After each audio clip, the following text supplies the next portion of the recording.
What do you do when you feel safer in the streets than in your own home? What do you do when you feel that your family does not feel like family anymore? Eli libali likalakhe. Ibali elisizise eMlazi, eThekwini, eGagasini. After losing the only parent he has ever known, yena nobhuti bakhe bathathwa ngumalume wabo, only to be thrown in an abusive situation. And so he chose the streets. But this is a story about brotherhood, because his brother Umduduzi never gave up on him. Silapha nje sizomnceda in laying his brother to rest. Remember, our mission as Icebo Labantu is to travel across the country to help families bury their loved ones with dignity xa bona bengenawo amandla okwenza njalo. Igama lam ndinguThembisa Mdoda Nxumalo, and welcome to Icebo Labantu. Let's go meet him.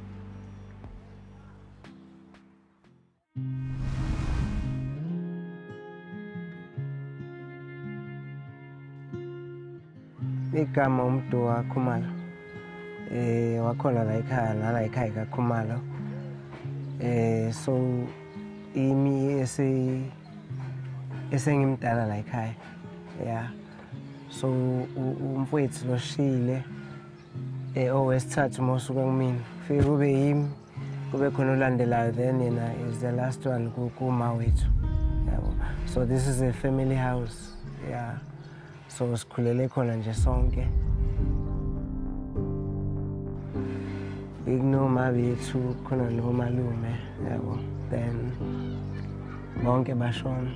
So umalume ke mase sele treatment yakhe yangabusafana nebade khona bazali yabona. So yeah, ilapho iqale khona inkinga. Okushuthi sikhule nomalume ngoba uma bese bengasekho mabethu lobanibona nje.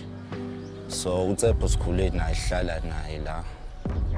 So kwangaba khona ukuzwana since abazali sebengekho umalume, besibuye sisibuya nje ebusuku uthola ukuthi uvalile yabo lonto le. Nangezinto ke nje zokuthi besingaphilisani kahle ngoba abazali bethu sebengekho. So besileso simo nje sokungadlali kahle. Engangokuba uTshepo wasuka ke wahamba la wayohlala endawo. Because nami bengasekho ngiyacabanga ukuthi ezinye zezinto lezo, because ukuthi angisakhumbuli ukuthi nami uphonyaka, but uke wahamba waze waya kuIlanga, I think Ilanga, yeah, in newspaper. Wayoskipha khona isitori sakhe esho nangokuhlukumezeka. uTshepo nje wahamba la ekhaya, I think ukuthi uphelile 20 years noma 30 esehlala khona ke down up until azificwe lesimo kwesokudlula emhlabeni. Ngaqale ngezwe ngabantu ukuthi ayabonakala edropini. Mangihlanga ngaqale ngezwe ngabantu ukuthi situation ayikho right, simo sakhe nje. Then nami ngiya kombheka, I remember khona abantu engihamba nabo. Ngafika nje engasemuntu right because wasephanjanela la ekhanda.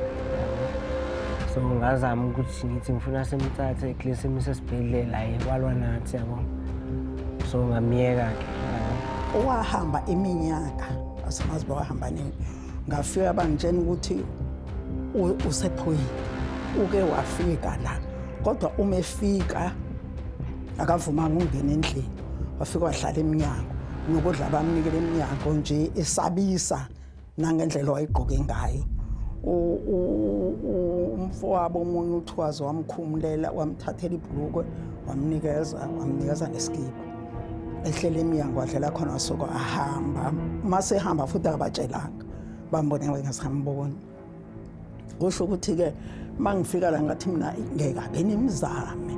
Nimqoqa, nimbheke uba ngene nimthole mangaba nimthola ukuthi nangu uyakwata ukuza kunina, nimbizele noma amaphoyisa.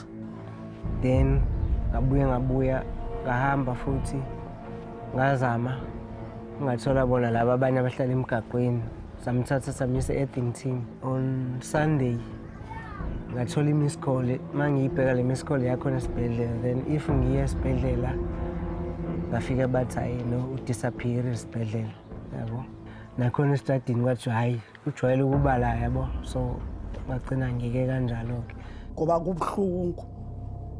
Uyabona ukuthi ngesinye isikhathi noma uyadla ivuke le yandawo ukuthi lo mntwana uphi udlani noma uyagodola noma uyanethwa uvuke leya ndawo njengoba sesibadala nje. Ke kuhamba ke naba sebengifonela ke bengitshena ukuthi kuzwakela ukuthi uke esibhedlela, makuzwakala ukuthi uke esibhedlela uthe kusenjalo bezosithi kuthiwa seshonile. I think it was mhla ka 30 June la ngithole khona umyalezo ukuthi hayi no ushonile. So if ngifika emoshwari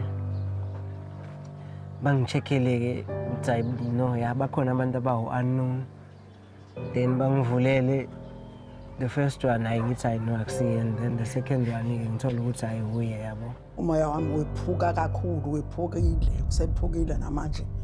Nangendlela engithema ngizwe umntwana engifonela lo uhlala la ekhaya washo ukuthi ubhekene nenkinga kamasingcwabisane. Yabhlungu inhliziyo yami, yabuhlungu, ngangazi ukuthi njengoba nami nginje anginalutho, akukho lapho engithatha khona, phila ngale mpesheni.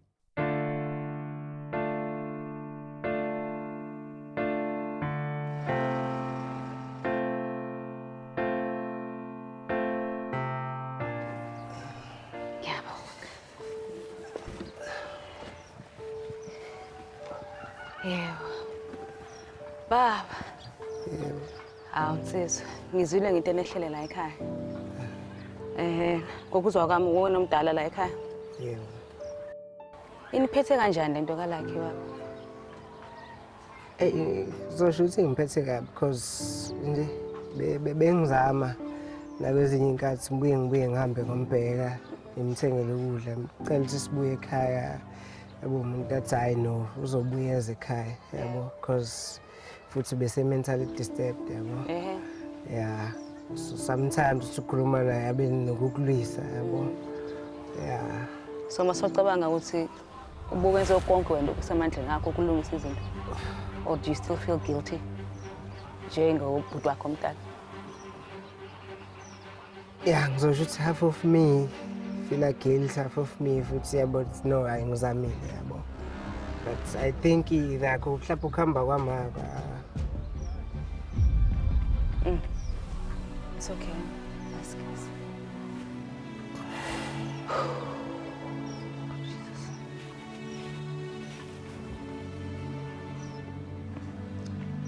Cha ngiyakuzwa baba. Nami ngalahlelwa buma. Ingane isekhaya yayina 14. Akukho lula. Akukho lula futhi there's not much you can do izinto mazenzeka kanjena. Ngoba ngathi uthwele nzima baba, ngiyakuzwa. Uthwele nzima kakhulu. And manje sisilana nje. Mina njengoThembisa necebo labantu sifuna nje ukukhipha konke kusemandleni amaqondo akho, amandla thina sinawo. Sizombeka kahle ubhuti wakho. Ingane yakho to rest. Size ukuthula nje, just peace for wena and peace of mind. Ubhekane nempilo yakho baba.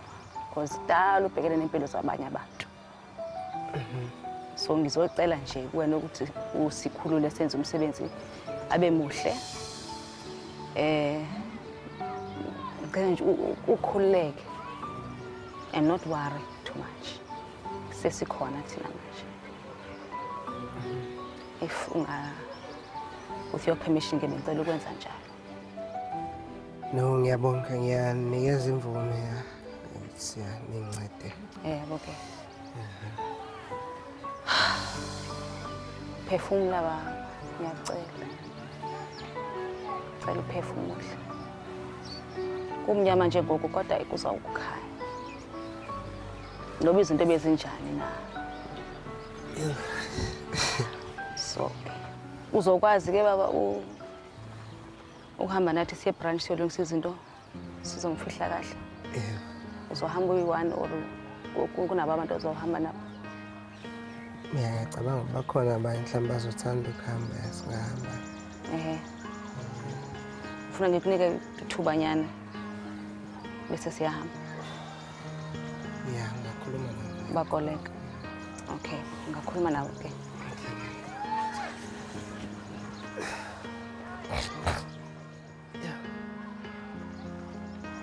Ukungena kwami apha ndiwuvile umoya kaBhuti Mduduzi uyasinda and zininzi izinto ezimsindayo. I think that is why I needed to check by yena uziva njani na yena unjani na emphefumulweni.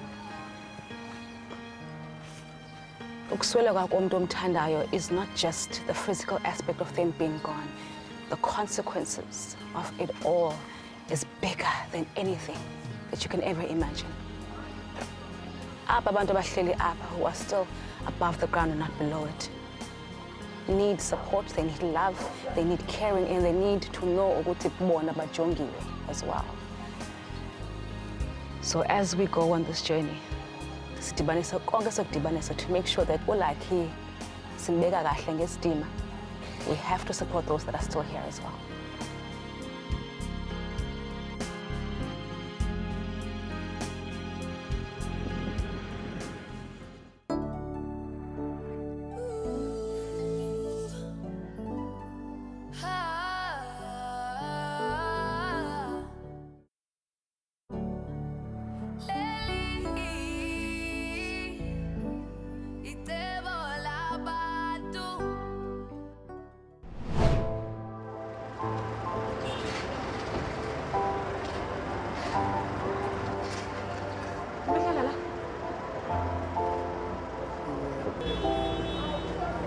Yo, introduce inzima le.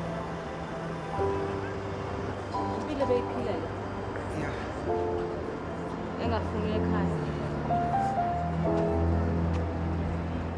Shuthi bekufube ekhaya kodwa. Yeah. Sokolile malume nje engasemuntu right. Engabaphathanga kahle.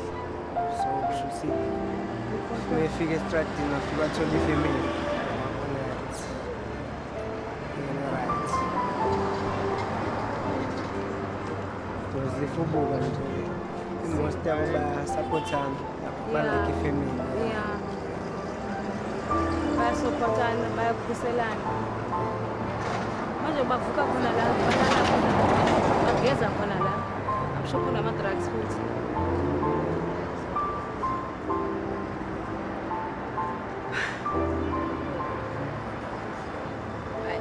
Sengayizwa manje into kuyikhuluma. Ebuhlungu khona nokubona nje kunje kubuhlungu.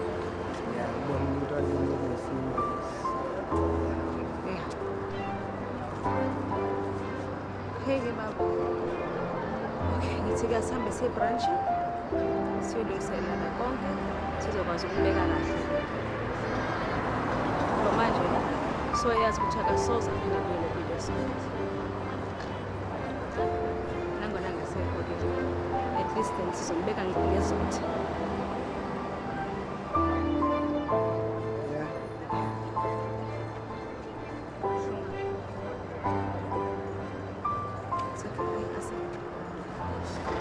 Look, I think the reality of how his brother was living is hitting him more and more now. He's realizing how bad Isimo Sakhe was. Because he's very emotional. He's very heartbroken. And he feels very guilty. And I understand. So we're going to go to the branch and look. Siyolungiselela konke that we need to do to make sure that ulakhi simbeka ngesidima in his last resting place. And I really hope that after this, some healing will take place with his family.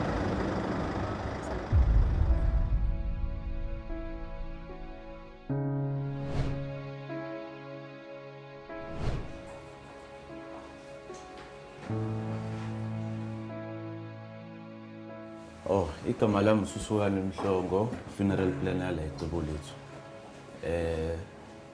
Yimina nje ozonisiza kuyo yonke indlela le esizoyihamba. Sifikelwa ukuzwela futhi nasekhaya ukuthi kube nesimo esisehlelile alehlangana ngehlanga.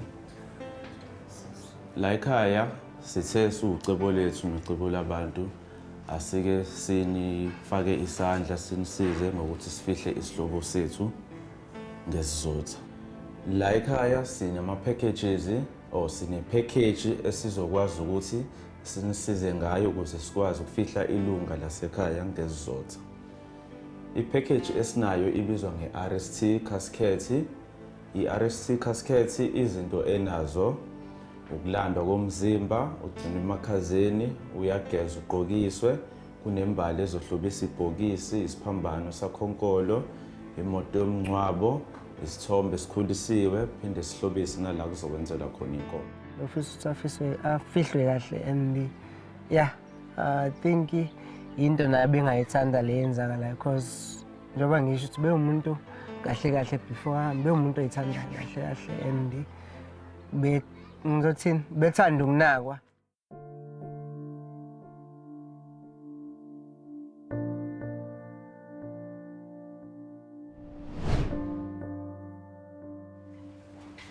La kwi-showroom kunama-casket kuphela, nikhululeka yikho imizimba. Sigcina nje ama-casket kuphela. I-casket ekade ngikhuluma ngayo, i-RST casket yona le ibizwa nge-RST casket enama-handles a-bronze. Siyakwazi ukuyivula ngaphakathi siyibone, izoba neglasi iphinde ibe nomqamelo. Ngiyacabanga ukuthi i-right. Ayinhle kakhulu. Yeah, bye. Siyabonga. Ngiyambonga kakhulu uCebelethu, angazi bangenza kanjani uNkulunkulu ababusisa abantu bakaCebelethu, abakhulise ibhizinisi yabo ingapheli ngoba bawumbele ukuncelisa izintandane.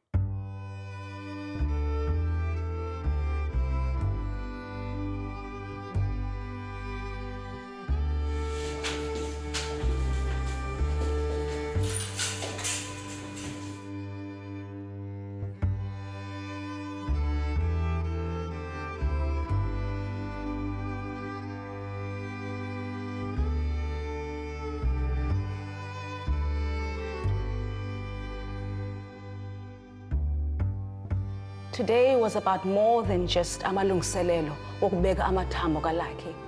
It was about walking the journey he walked, seeing the place he called home, where he laid his head. It was heartbreaking. Kodwa into endiyaziyo mna ngoku ndime apha is that his final home will be a dignified one. Okwangoku usapho lakho lizomthatha limgoduse, and tomorrow bazombeka kwindawo yakhe yokugqibela. Sanibona kusasa.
Bazalwane kusiphathe kabi lokhu ukuthi singazi ukuthi ingane lokugula yangenwa yini kwangena kanjani asazi. Kodwa ke sijabula ukuthi namhlanje sikwazile ukuthola ithambo likaCebo, sikwazi ukumngcwaba. Sibonga kakhulu somndeni wakaKhumalo. Cebelethu siyambonga kakhulu konke asenzele kona.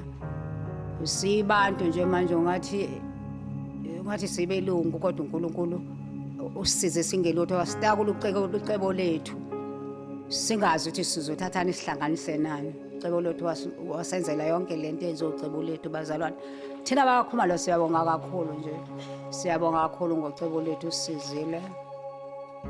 uCebo chanami cela uhambe kahle, uNkulunkulu lapho uye khona uNkulunkulu akwamukele. Inhliziyo zethu zibuhlungu, siyabonga uCebelethu ngendlela asenzele ngayo, usenze abantu wasitabula. Ngiyabonga. Kuthiwa ubaba uNkulunkulu uyakwazi osuku uzokuphilela emhlabeni nokwenzayo emhlabeni babuNkulunkulu usuke kwazi yena. Singamjaja nje uTshepo sithi uTshepo Nkosi yami ile ngane kade ingekho ekhaya isemgwaqweni ihlala le point kodwa akukona kwethu lokho kwababuNkulunkulu ngoba sazi ukuthi kwasukani kuTshepo ngaphakathi ezeshiya ikhaya esuka ekhaya eyohlala lapha ehlala khona ehlala endaweni ezogodola kuyona ehlala endaweni engazi ukuthi ngathini ngayilinganisa nani njenganamhlanje nje siyabona usuku lokuphelezela uTshepo ngeke kusho ukuthi uTshepo uqhamuka kuphi lapha emgwaqweni noma uTshepo ushila ikhaya wahamba waya lapha mina ngihlala ekhaya ngihlezi ekhaya noma wena uhlezi ekhaya mhlawumbe wakho umngcwabo ngekube njengowaTshepo asimbongele uTshepo siyabonga kakhulu kwabakaCebo lethu angikhulumi kakhulu kodwa nje ngithi lokho enikwenzile nomphakathi engathi ungazi ukuthi uCebo lethu uyasizana uyasiza kakhulu wababiza bonke unowami wabakheli nganawe wathi fuliyeza ongena nowami wababiza bonke unowami wabakheli nganawe wathi fuliyeza ongena nowami.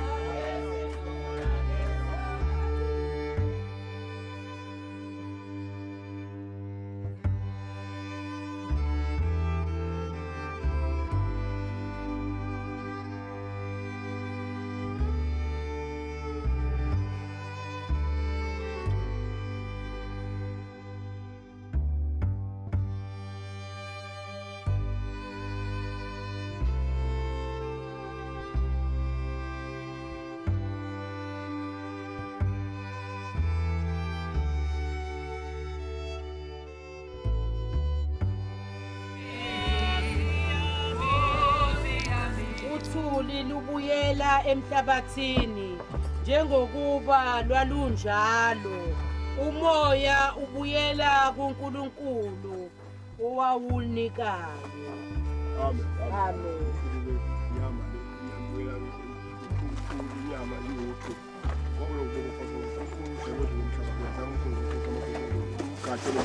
Hambe sesiyamfaka kodwa umoya wakhe phumela ungangeni futhi ungasali la wena hamba uyokwabakini ungami endleleni hamba uyokwabakini uqonde konke lokubonga kodwa amagama amathathu elikayisebenzi ngomoya wethu. Amen. Jesu Kristu.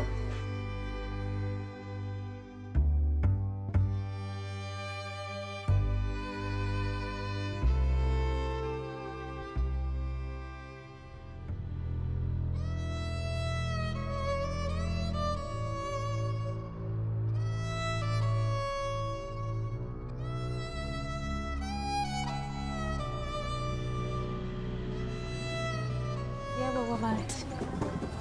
Yebo bantu ba umsebenzi wakhe kahle. hambe kahle umsebenzi. Kahle kakhulu siyabonga.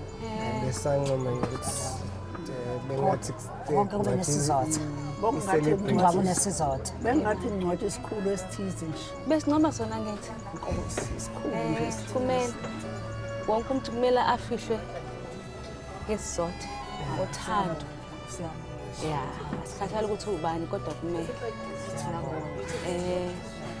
Nijabulile ngomsebenzi wami. Sijabule kakhulu futhi angasazi singathini. Asazi silwana ukusho.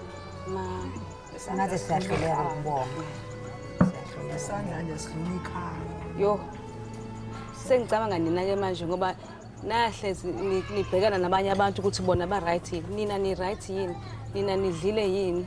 Nina niphuzile amanzi. Ayikho into esingayidlanga. Ayikho into Sisuthi. Yebo. Sidlile, sihambe kahle, no driver basiphathe kahle. Oh.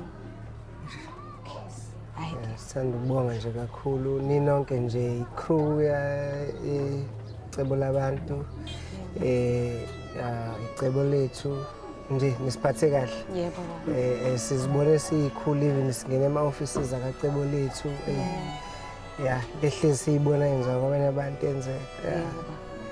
Siyabonga nje kakhulu. Udlulela kwethu. Hayi ke sesidlale thina yothi indima Sawubeka amathambo kaTshepo ngesidima. As we walk away from the streets he once wandered, we know that his journey ends now. But Mduduzi's healing journey finally begins. Njengoba enithembisile, he's going to put himself first and finally make his dreams come true. Thank you so much for watching Icebo Labantu. Igama lami ndinguThembisa Mdoda Nxumalo. Sibashiya ngothando nokuthula. Good night.